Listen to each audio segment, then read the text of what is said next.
Hello friends, welcome to my channel. And आज का हमारा टॉपिक है from the negotiable instrument act 1881 से।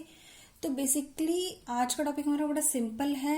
चेक हर कोई फ्रेंड्स जानता है कि चेक क्या होता है, तो हम इसे थोड़ा लीगली टर्म में पढ़ेंगे, लॉ की लैंग्वेज में पढ़ेंगे कि चेक क्या होता है और कैसे कैसे चेक के टाइप्स हैं और कौन कौन चेक इशू कर सकता है।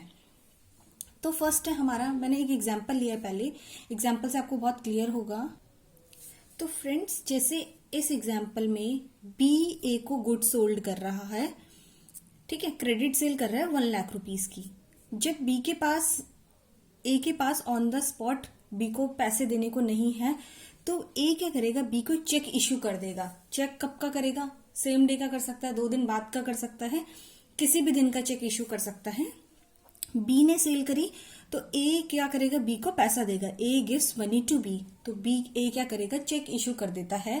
इस केस में सपोज उसका अकाउंट है पीएनबी में और वो पीएनबी का चेक इशू कर देता है 1 लाख रुपीस का। तो ये बेसिकली चेक के हर कोई फ्रेंड्स चेक के बारे में जानता है। मैंने यहाँ पे एक एग्जाम्पल और आप बोल सकते हो डेमो बनाया है चेक का। डेट होती है चेक में ऐसे, यहाँ ब्रांच की डिटेल होती है, पे जिसको आपको पे करना है उस पर्सन का नेम हो सकता है, पर्सन नेम हो सकता है, कंपनी नेम हो सकता है, अमाउंट होता है, अमाउंट इन वर्ड्स होता है, यहाँ पे अमाउंट है, नंबर होता है, यहाँ अकाउंट नंबर होता है, यहाँ पर्सन का नेम और साइन जो चेक बना रहा है। ये बेसिकली हमारा चेक का फॉर्मेट है।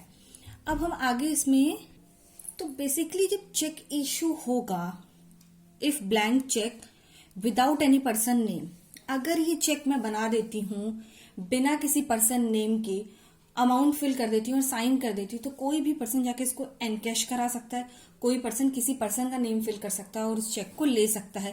तो इसको क्या बोलेंगे, ब्लैंक चेक को हम बेयरर चेक। बेयरर मतलब जिसके हाथ में चेक है, जो होल्डर ऑफ द चेक है, वही उसका ऑनर है, उसी को पैसा मिलेगा। ठीक है, तो यहाँ पे क्या होगा, वो पर्सन जाएगा, अपना नेम मेंशन करेगा और इंस्टेंट पेमेंट ले लेगा। सेकेंड है सेल्फ। काफी बार हम क्या करते हैं, पेई की जगह सेल्फ लिख देते हैं। सेल्फ मीन्स खुद के लिए। जब आपको खुद से पैसा विड्रॉ करना होता है बैंक से, तो आप क्या मेंशन करते हो, सेल्फ। सेल्फ मतलब खुद आपको पैसा विड्रॉ करना है। अब तो आप एटीएम्स वगैरह से निकाल लेते हैं पैसा, बट जब एटीएम इतने नहीं होते थे, लोग क्या करते थे, सेल्फ का चेक से पैसा निकालते थे। तो इसमें क्या करते थे, सेल्फ चेक क्या होता है, इंस्टेंट पेमेंट। आप जाओगे बैंक में, आपको ओवर द काउंटर पेमेंट मिल जाएगी, जो बैंक है वो आपको ऑन द स्पॉट पेमेंट दे देगा। थर्ड है हमारा, if name of person mention. अगर चेक पे किसी का नाम लिखा हुआ है, जैसे इस एग्जांपल में ए बी का नाम लिख देते चेक पे, for example mister B name mention on the cheque, अगर बी का नेम लिखा हुआ है, then bank pay the payment to mister B only. अगर किसी पर्सन का नेम लिखा हुआ है तो क्या वो वही पर्सन मिस्टर बी ही पैसा ले सकता है, कोई और नहीं ले सकता। तो ये क्या हमारे चेक बनाने के, आप बोल सकते हो अलग अलग फॉर्मेट है कि चेक कैसे कैसे बना सकते हो आप। तो फ्रेंड्स, ये काफी आसान टॉपिक है क्योंकि हर कोई इसके बारे में जानता है। तो अगर हम मीनिंग वाइज जाएं तो cheque is a bill of exchange. ये क्या है, एक बिल ऑफ एक्सचेंज की तरह है, ड्रॉन ऑन अ बैंक। किसका होता है चेक, किसका होता है, किसी बैंक का होता है चेक, पेबल ऑन डिमांड। जो क्या होता है, पेबल ऑन डिमांड होता है।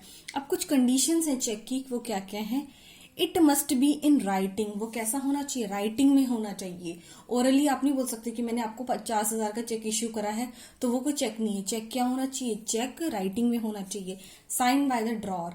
Sign by the drawer means जिस पर्सन के नेम पे चेक है, जिस पर्सन जो चेक इश्यू कर रहा है उसके साइन होने मैंडेटरी, अदरवाइज चेक वैलिड नहीं होता। थर्ड है हमारा, containing an unconditional order to pay. Unconditional means without any condition. उसमें कोई कंडीशन नहीं होनी चाहिए कि ऐसा होगा तब पेमेंट होगा, ऐसा नहीं होगा। चेक बहुत सिंपल है और जब वो डेट आएगी आपको वो पैसा पे करना पड़ेगा। फोर्थ है हमारा, order to pay a certain sum of money on a specified date. Cheque पे क्या होता है, डेट मेंशन होती है और अमाउंट मेंशन होता है, तो वो अमाउंट उस डेट को पे हो जाएगा। क्योंकि काफी बार लोग क्या करते हैं, पोस्ट डेटेड चेक बनाते हैं। पोस्ट डेटेड चेक मीन्स जैसे आज 22 नवंबर है और मैं 30 नवंबर का चेक बना दूंगी, तो मैं उस चेक को 30 नवंबर से पहले एनकैश नहीं करा सकती। ठीक है, अब हम आगे पढ़ते हैं लायबिलिटी। बैंक की क्या लायबिलिटी है, if a person opens an account. अगर कोई पर्सन अकाउंट ओपन करता है, किसके साथ, बैंक के साथ, वेदर सेविंग और करंट। सेविंग अकाउंट वो होता है जो हम खोलते हैं, जो नॉर्मल पर्सनल अकाउंट होता है जो नॉर्मल इंडिविजुअल खोलता है उसको हम सेविंग अकाउंट बोलते हैं, जो कंपनीज खोलती हैं, कॉर्पोरेट्स खोलते हैं, उनको बोलते हैं हम करंट अकाउंट। अगर कोई पर्सन अकाउंट खोलता है by depositing certain money with the bank, और क्या करता है बैंक पे पैसा डिपॉजिट कराता है, the relationship of debtors and creditors arises, तो यहाँ पे क्या बन जाएगा, डेटर और क्रेडिटर का रिलेशन बन जाएगा। And banker undertake to honour the cheque, और बैंक की क्या होगी, लाइबिलिटी होगी कि बैंक को वो चेक क्लियर करना पड़ेगा। अगर कोई पर्सन के अकाउंट में पैसा है, फॉर एग्जाम्पल किसी के अकाउंट में 50,000 रुपीज है और वो 30,000 का चेक इशू कर देता है, तो बैंक की लाइबिलिटी है कि उसका चेक उस अकाउंट से उसके पैसे डिडक्ट करके उस चेक को क्लियर करेगा। The cheque drawn by the customer so long as customer है sufficient funds in the bank account. कब है बैंक की लाइबिलिटी, अगर उसके पास सफिशिएंट फंड्स हैं। अगर किसी के अकाउंट में 50,000 और 60,000 का चेक इश्यू कर देगा तो बैंक की लाइबिलिटी नहीं है। बैंक की लाइबिलिटी तब है जब वो उतने ही अमाउंट का चेक इश्यू कर सकता है। There are cases when bank refuse to honour the cheque. अब कुछ ऐसे केसेस हैं जहां पे बैंक चेक को ऑनर करने को, चेक को क्लियर करने को मना कर रहा है। वो कौन से केसेस हैं? फर्स्ट है हमारा when customer deny to bank to not honour cheque. किसी ने चेक इश्यू कर दिया किसी कस्टमर ने और उसने फिर बैंक को मना कर दिया, इंस्ट्रक्शन दे दिया आप चेक क्लियर मत करो, तो बैंक वहां पे क्या करेगा, पेमेंट को स्टॉप कर देगा और चेक को ऑनर नहीं करेगा, चेक को क्लियर नहीं करेगा। सेकेंड केस है हमारा when bank receive notice of customer death. जब बैंक को ये नोटिस मिल चुका है ये कस्टमर की डेथ हो चुकी है तो बैंक चेक को क्लियर नहीं करेगा। थर्ड है हमारा if customer draws cheque for unlawful purpose. अगर बैंक को पता चलता है कि ये जो चेक बना है ये लॉफुल पर्पज के लिए नहीं किसी अनलॉफुल पर्पज के लिए बना है, तब भी बैंक उस चेक को स्टॉप कर देगा, बैंक उस चेक की पेमेंट नहीं करेगा क्लियर। फिर है हमारा केस अगर बैंक को नोटिस मिलता है कस्टमर से कि कस्टमर अकाउंट क्लोज कर रहा है, bank receive notice from customer for closing the account, bank को नोटिस मिलता है तो भी बैंक उसको चेक को क्लियर नहीं करेगा। फिर है हमारा further customer have not sufficient funds in the account. अगर मैंने आपको पहले एग्जांपल बताया किसी का 50,000 रुपीज है और 60,000 का चेक इश्यू कर देता तो बैंक की लायबिलिटी नहीं है, बैंक उस केस में उस चेक को क्लियर नहीं करेगा। फिर है हमारा when cheque is presented before due date mention on it.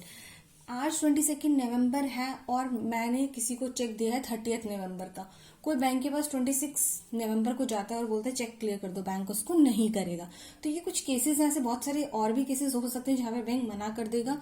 तो ये कुछ इंपॉर्टेंट है केसेस जहां पे बैंक मना कर सकता है, रिफ्यूज कर सकता है कि मैं चेक को क्लियर नहीं करूंगा। नेक्स्ट टॉपिक है हमारा crossing of cheque. Crossing basically क्या होता है, आपने देखा होगा फ्रेंड्स, जब भी चेक होता है उसके लेफ्ट साइड में लोग हर कोई पर्सन क्या करते हैं, ऐसे 2 पैरेलल लाइंस खींच देते हैं। तो उसका क्या मतलब होता है, हम आगे बढ़ते हैं। क्रॉसिंग मतलब होता है cross cheque is basically any cheque. Cross cheque क्या होता है, which is crossed by the parallel lines. 2 parallel lines खींच देते हैं generally on the left side of the cheque. जो लेफ्ट साइड होती है उसमें क्या करते हैं, 2 पैरेलल लाइंस खींच देते हैं। उन पैरेलल लाइंस का मतलब क्या है, एक crossing is basically direction to the bank. Crossing क्या है, बेसिकली एक डायरेक्शन है, एक सिक्योरिटी है to the bank to pay money generally to a particular banker. Crossing का मतलब क्या होता है कि आप उसी पर्सन को दोगे। आपका क्रॉसिंग का मतलब ये होता है कि ये सिक्योर्ड वे है, ये नहीं है कि किसी के पास जिसके पास चेक है बैंक उसको पैसा दे देगा, बैंक उसको पैसा नहीं देगा। Not to pay money to the holder presenting cheque. जिसके हाथ में चेक है उसको पैसा नहीं देना। आपको किसको पैसा देना है, जो उस जिसका नेम उस पर मेंशन है, इसीलिए क्रॉसिंग बनाई जाती है, cheque across the counter. The object of crossing is basically to secure the payment. Basically इसका ऑब्जेक्ट क्या है, पेमेंट को सिक्योर करना। ऐसा नहीं अगर आपका चेक गुम गया तो कोई भी आपका चेक बैंक में लेके जाके इनकैश नहीं करा सकता। आपको उसके लिए क्या करना पड़ेगा, क्रॉसिंग का मतलब ये होता है कि पेमेंट सिर्फ उसी पर्सन के अकाउंट में जाएगी जिसका नेम वहां मेंशन है। अब हम आगे पढ़ते हैं टाइप्स ऑफ क्रॉसिंग। तो बेसिकली हमारी 3 टाइप्स ऑफ क्रॉसिंग होती है। एक जनरल क्रॉसिंग है, यहाँ पे क्या है, सिर्फ क्रॉसिंग 2 पैरेलल लाइंस ड्रॉ कर दी जाएंगी, या एंड कंपनी लिख दिया जाएगा, या नॉट नेगोशिएबल लिख दिया जाएगा, डिपेंड्स ऑन द रिक्वायरमेंट है। उसके बाद हमारी स्पेशल क्रॉसिंग। स्पेशल क्रॉसिंग में क्या होता है, बैंक का नेम मेंशन कर दिया जाएगा और नॉट नेगोशिएबल लिख दिया जाएगा। बेसिकली आपने ये कम देखे होंगे। लास्ट हमारा रेस्ट्रिक्टिव क्रॉसिंग। रेस्ट्रिक्टिव क्रॉसिंग में क्या होता है, एडिंग ऑफ अकाउंट पे ओनली टू जनरल और स्पेशल क्रॉसिंग। यहाँ पे क्या है, अकाउंट पे लिख देते। अकाउंट पे मतलब जिस पर्सन के नेम पे जाके सिर्फ उसी को पेमेंट होनी चाहिए और किसी को नहीं। तो ये हमारे क्या होते हैं, रेस्ट्रिक्टिव क्रॉसिंग। बेसिकली आपने ये देखा भी होगा, ऊपर चेक में काफी बार लेफ्ट साइड पे लिखा रहता है अकाउंट पे ही ओनली। तो ये हमारे क्या है, टाइप्स ऑफ क्रॉसिंग। तो चेक एक बहुत इजी टॉपिक है फ्रेंड्स, तो I think it's sufficient. And आपको होप सो मेरा वीडियो पसंद आया होगा। अगर आपको मेरा वीडियो पसंद आया तो प्लीज इसे लाइक एंड सब्सक्राइब करना ना भूले। Thank you friends.